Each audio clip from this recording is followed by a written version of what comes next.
Assalamualaikum warahmatullahi wabarakatuh. Selamat pagi semuanya. Yang kami hormati dosen pengampu mata kuliah manajemen talenta dan kepemimpinan Ibu Dr. Sri Rosita SEMM, dan yang kami banggakan teman-teman manajemen A23. Kami dari kelompok 3 akan mempresentasikan materi metode identifikasi talenta pada PPKAI. Di sini kami beranggotakan Agung Cipta, Miskin Napitu, Dinda Purba, Dela Butar-Butar, Sonda Hutagalung, dan Susilo. Nah, untuk yang pertama akan dibawakan oleh Dela, yaitu balance scorecard. Baik, metode yang digunakan untuk menilai kinerja karyawan ada 4, yaitu yang pertama adalah balance scorecard atau BSC. Ini adalah metode untuk menilai kinerja karyawan dari 4 sisi: learning and growth atau pembelajaran dan pengembangan yang mencakup peningkatan keterampilan dan kapasitas individu. Yang kedua, internal business process atau proses kerja internal yang menilai efisiensi serta efektivitas proses operasional dalam perusahaan. Yang ketiga ada customer perspective atau kepuasan pelanggan yang melihat dampak kinerja karyawan terhadap hasil finansial perusahaan. Setiap karyawan diberi target kerja yang dikenal sebagai tantangannya.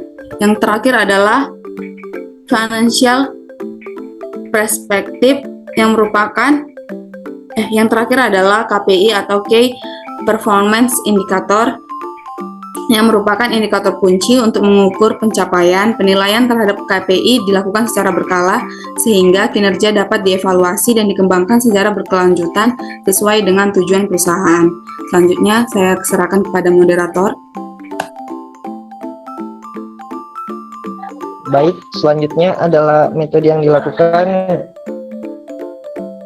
penilaian 360. Baik, berikutnya yang kedua itu ada metode penilaian 360 derajat. Karyawan dinilai dari berbagai sudut pandang seperti atasan, bawahan, rekan kerja, dan penilaian diri sendiri. Tujuannya adalah mendapatkan gambaran lengkap dan lebih objektif tentang karyawan. Manfaat-manfaat dari metode yang dilakukan dari 360 derajat ini adalah memberikan evaluasi yang komprehensif, mendorong komunikasi, membantu karyawan mempertimbangkan umpan balik keputusan, lalu memberikan wawasan berharga yang tidak bisa didapatkan dengan cara lain. Beberapa hal yang perlu diperhatikan dalam penerapan metode 360 derajat. Di antaranya seperti semakin lama karyawan bekerja di perusahaan, maka hasil penilaian akan semakin akurat. Lalu yang kedua itu ada jika metode 360 derajat ini digunakan untuk memberikan reward atau pemecatan, maka hasil penilaian akan semakin tidak akurat. Baik, saya kembalikan kepada moderator.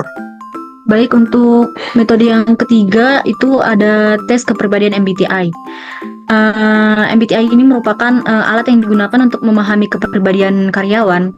Dapat kita lihat bersama ada begitu banyak kepribadian yang bisa dapat kita ketahui. Dan kemudian dengan mengetahui tipe kepribadian ini, perusahaan dapat mengidentifikasi tantangan potensial yang mungkin dihadapi oleh karyawan dalam lingkungan kerjanya.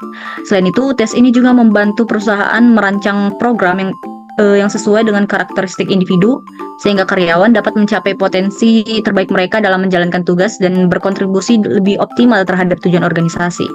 Next. Kemudian metode yang keempat adalah integrasi data dengan SAP RVAC. PTKI ini menggunakan teknologi yang disebut SAP RVG untuk menghubungkan sistem pengelolaan talenta dengan sistem lain di perusahaan. Ini membantu memastikan semua data karyawan seperti hasil penilaian tersimpan dan terhubung dengan baik. Saya kembalikan kepada moderator. Baik, di sini ada kelebihan terbagi menjadi 2. Yang pertama itu untuk karyawan. Nah, yang pertama karyawan tahu dengan jelas target kerja mereka dan apa yang diukur. Baik, selanjutnya akan dijelaskan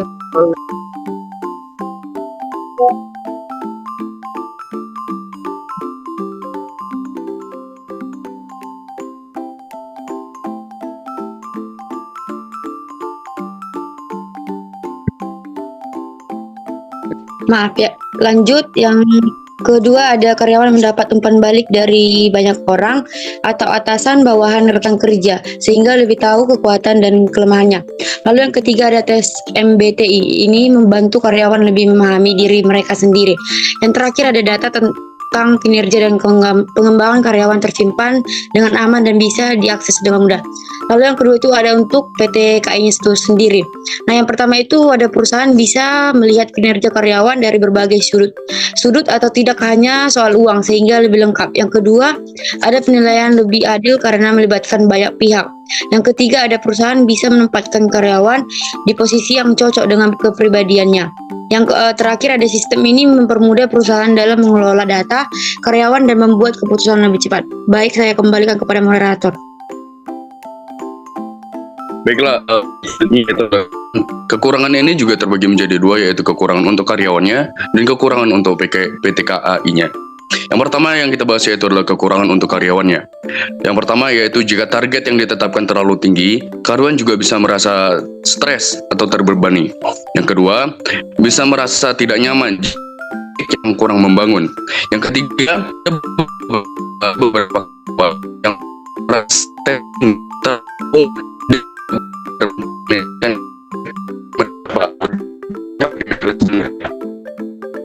yang keempat yaitu adalah karyawan itu mengkhawatirkan keamanan data pribadi mereka sendiri, yaitu adalah kekurangan untuk PT KAI. Yang pertama yaitu butuh waktu dan tenaga untuk membuat dan mengawasi target kerja setiap karyawan. Yang kedua, proses ini mungkin memakan waktu yang lama dan bisa menimbulkan konflik kalau tidak dikelola dengan baik. Yang ketiga, jika perusahaan terlalu kaku atau menggunakan hasil tes, bisa salah dalam menilai potensi karyawan tersebut. Yang keempat, biaya untuk menggunakan atau memelihara sistem ini cukup mahal dan perlu pelatihan bagi staf. Selanjutnya akan saya serahkan kepada moderator. Baik, terima kasih pada teman-teman semua yang telah menyimak presentasi kami. Jika ada kesalahan dan kekurangan, kami mohon maaf.